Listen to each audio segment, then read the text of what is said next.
నమస్తే and welcome to hit TV. నేటి కాలంలో బంధువులు, బంధుత్వాలు, తల్లి, చెల్లి, కూతురు అనే బంధాలు మర్చిపోయి పశువుల్లా ప్రవర్తిస్తున్నారు కొందరు. వావి వరుసలు మర్చి కుటుంబ సభ్యులపైనే దారుణాలకు ఒడిగడుతున్నారు. మద్యం మత్తులో కొందరు కన్న బిడ్డలపైనే అఘాయిత్యాలకు పాల్పడుతున్నారు. ఇక తాజాగా ఓ హృదయ విదారక ఘటన బీహార్ రాష్ట్రంలో వెలుగు చూసింది. మద్యం మత్తులో ఉన్న తండ్రి కుమార్తెను అత్యంత దారుణంగా చంపేశాడు.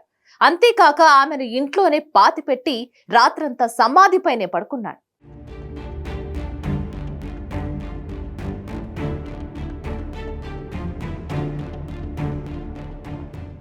పూర్తి వివరాల్లోకి వెళితే బీహార్ రాష్ట్రంలోని తూర్పు చంపారణ్ జిల్లా రామ్గర్వా పోలీస్ స్టేషన్ పరిధిలో ముర్లా గ్రామంలోని వార్డ్ నెంబర్ 7లో భగవాన్ దాస్ అనే వ్యక్తి నివాసం ఉంటున్నాడు. అతడికి పెళ్లై సోనీ అనే 10 ఏళ్ల కూతురు, 2 కుమారులు ఉన్నారు. అయితే భగవాన్ దాస్ మద్యానికి బానిసగా మారి భార్యను వేధిస్తూ ఉండేవాడు. తరచూ మద్యం తాగొచ్చి భార్యతో గొడవ పడుతుండేవాడు. అయితే తన 10 ఏళ్ల కుమార్తెను చూసి భగవాన్ దాస్ భార్యాభర్త పెట్టే వేధింపులను భరిస్తూ వచ్చింది.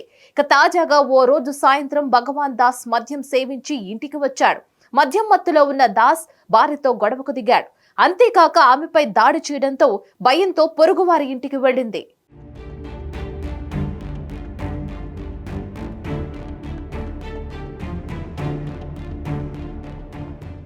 ఇక ఆ సమయంలో కూతురు సోనీ ఇంట్లోనే ఉంది. ఇక తల్లిదండ్రుల మధ్య తరచూ గొడవ జరగడం చూస్తున్న కూతురు సోనీ తండ్రిని మద్యం తాగొద్దని తండ్రిని మందలించింది.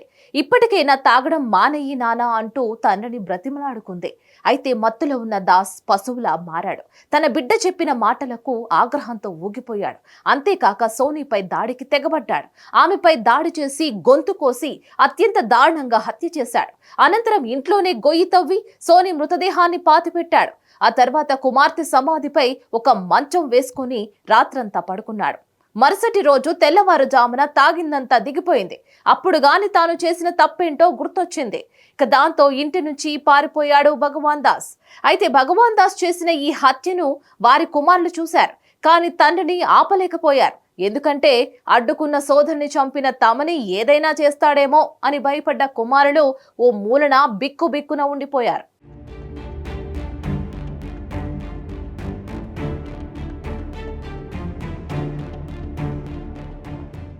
ఇక పిల్లలు తండ్రి చేసిన దారుణం గురించి తమ తల్లికి వివరించారు. భర్త చేసిన పనికి అతడి భార్య ఒక్కసారిగా ఉలిక్కిపడింది. కూతురిపై భర్త చేసిన దారుణాన్ని విన్న ఆ తల్లి బోరున విలపించింది. ఇక ఈ ఘటనపై మృతురాలి తల్లి స్థానిక పోలీసులకు సమాచారం అందించారు. అంతేకాక స్థానిక మెజిస్ట్రేట్ సమక్షంలో గొయ్యి తవ్వి బాలిక మృతదేహాన్ని పోలీసులు బయటకు తీశారు. మృతదేహాన్ని పోస్టుమార్టం నిమిత్తం ప్రభుత్వ ఆసుపత్రికి తరలించారు. నిందితుడు భగవాన్ దాస్ పై కేసు నమోదు చేసిన పోలీసులు అతని కోసం గాలింపు చర్యలు చేపట్టారు.